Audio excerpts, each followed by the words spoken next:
So Julie, they're using Adobe Photoshop, but I imagine that's a little advanced for what you're doing in the younger grades. What happens there?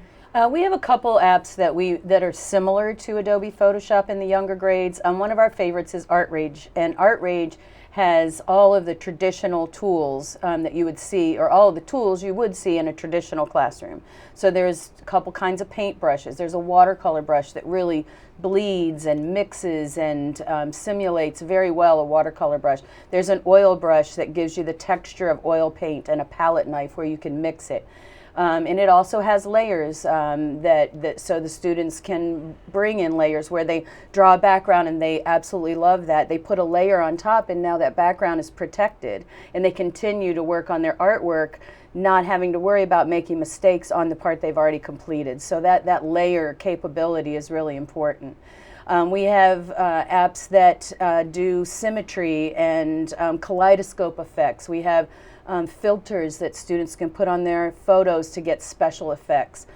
So there's really a plethora of tools for elementary as well. So Ted, I would imagine that it is a little difficult to walk in and the bell rings and you sit down and you got 45 minutes to be fantastically creative, and then bell rings and you get up and go to math class. How do they find the time to do all of this creation? Well, typically I think our teachers using digital tools will have a lesson that will go over a span of like 2 weeks. So they'll have plenty of class time to make something amazing.